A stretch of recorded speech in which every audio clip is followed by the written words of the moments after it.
नमस्कार दोस्तों, आज हम आपको पांडवों में से एक सहदेव के बारे में कुछ रोचक तथ्य बताने जा रहे हैं। सहदेव सबसे छोटे माता माद्री और पांडु के पुत्र थे, जो भगवान अश्विन के आशीर्वाद से पैदा हुए थे। सहदेव के पिता पांडु बहुत ही बुद्धिमान थे।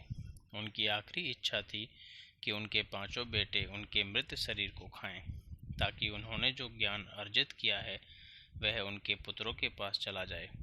किंतु सिर्फ सहदेव ने ही हिम्मत दिखाकर पिता की इच्छा का पालन किया। उन्होंने पिता के मस्तिष्क के 3 हिस्से खाए।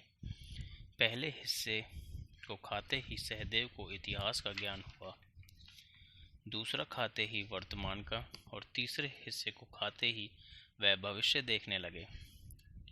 वे जानते थे कि महाभारत होने वाली है और कौन किसको मारेगा और कौन विजयी होगा, लेकिन भगवान कृष्ण ने उन्हें श्राप दिया था कि अगर वह इस बारे में लोगों को बताएंगे तो उनकी मृत्यु हो जाएगी।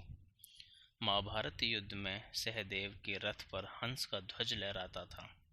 उनकी मृत्यु के समय उनकी उम्र 104 वर्ष की थी।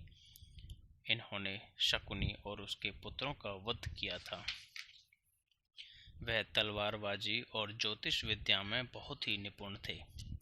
सहदेव माता कुंती के सबसे प्रिय पुत्र थे। सहदेव की 2 पत्नियां थीं, द्रौपदी और विजया। विजया ने सहदेव को अपने स्वयंवर में चुना था। सहदेव की मृत्यु के बाद सुहोत्र, जो कि रानी विजया के पुत्र थे, उनको मद्र देश का राजकुमार बनाया गया।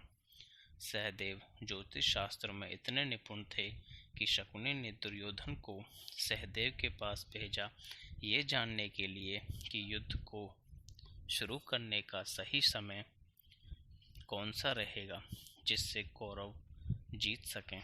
इसके लिए उन्होंने सहदेव और नकुल को ना मारने का वचन दिया था और कहा था कि युद्ध के पश्चात वह उन्हें राजा बना देगा, पर सहदेव ने ये प्रस्ताव ठुकरा दिया। पर फिर भी उसने उसे तारीख बताई थी, क्योंकि सहदेव अपने काम में बहुत ही ईमानदार थे।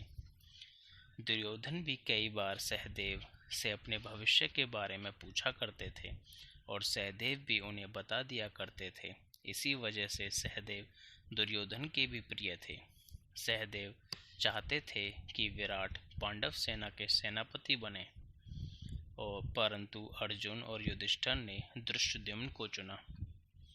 सहदेव अपने भाइयों में सबसे ज़्यादा बुद्धिमान थे, इसीलिए वो सम्राट युधिष्ठिर के भी निजी सलाहकार भी थे। युधिष्ठिर को छोड़कर सारे पांडव कमजोर होते चले गए और मर गए। द्रौपदी के बाद सहदेव ही मरे थे।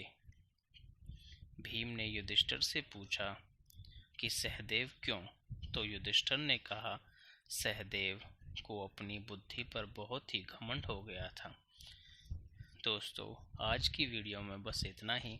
हमारे चैनल कौशिक मिथ को लाइक करें, सब्सक्राइब करें और शेयर करें, ताकि ऐसी तरीके की रोचक तथ्य हम आप तक पहुंचा सकें। धन्यवाद।